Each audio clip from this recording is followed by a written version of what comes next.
global central bankers around the world taking massive and unprecedented action to try to stem the global recession that's occurring now.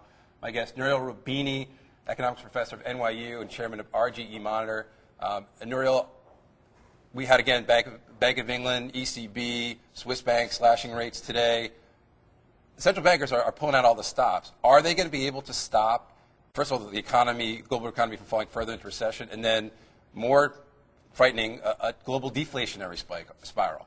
Yeah, that's a big risk right now. The entire global economy is entering recession. Is US, Eurozone, UK, rest of Europe, Japan, Canada, Australia, New Zealand, all advanced economies. And now there is a massive slowdown in growth in China, in Russia, in Brazil, in other emerging markets. So we're going to have, for sure, a recession globally next year. When there is a recession, demand falls relative to supply, prices tend to fall. Slack in labor market that control wages. Commodity prices are going to fall more. So we're going to have a global deflationary risk. That's what the central banks are worrying about. Fed funds rate effectively is already down to zero. The target is 1, but effective is close to 0. And the Fed has already moved to quantitative easing, just flooding the economy with liquidity and other unorthodox action to try to boost demand in the economy. Right. Japan is doing the same.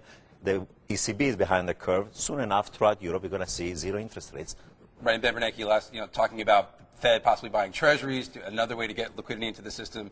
And again, do you think they'll be successful? I mean, they will tell you that they're doing all the right things that the policymakers didn't do in Japan in the 1990s or here in the United States in the 1930s. Even if you do all the right things, quote unquote, is it possible that they could fail in this effort?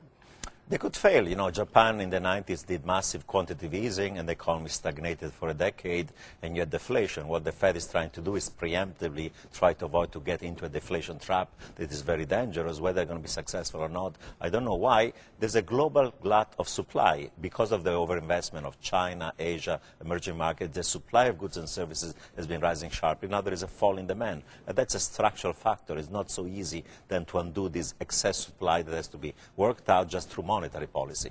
I think that the recession trend has left the station. There is going to be a global recession next year, and whatever the Fed and Treasury is going to do is not going to make a difference. The difference is going to be maybe for 2010. Maybe by 2010 we get out of this U.S. and global recession. But at this point, I don't think that this policy action can undo a severe financial crisis and a recession next year in U.S. and around the globe. So basically, 2009, you can just write it off, essentially? In terms of growth, we're going to have a severe recession in U.S., the worst recession in the last 50 years, 3 times as long as the previous 2.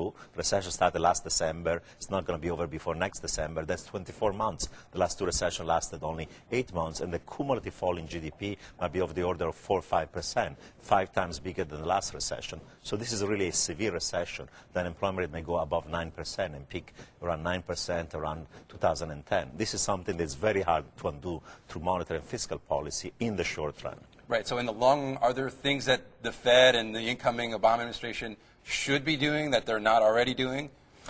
Many things. I think that the fiscal package has to be huge because private demand, consumption, investment, capex spending is collapsing. We need $500 to $700 billion over the next 2 years. We need to recapitalize the banks much faster. All of the TARP money has to go to recapitalize financial institutions. You have to do it soon, otherwise the credit crunch is going to be severe and the recovery is going to be weaker. We also have to have a plan to reduce the debt value of the homeowners who are insolvent. You need to reduce the debt value, otherwise they're not going to start spending. Whenever a firm is bankrupt, you reduce the debt value, they start spending again. If a country is defaulting, then you reduce the face value, they grow again. Right now, there's a good chunk of the household sector is buried under a credit card, auto loans, student loans, mortgage debt. You have to reduce the face value for them to be able to spend again. Right. So we talked about the new Treasury plan in other segments. You're basically saying that mortgage workouts is a better solution than trying to just lower rates for new home buyers or even to allow people to refinance. Yeah, and workouts is not just loan modification or stretching the maturity because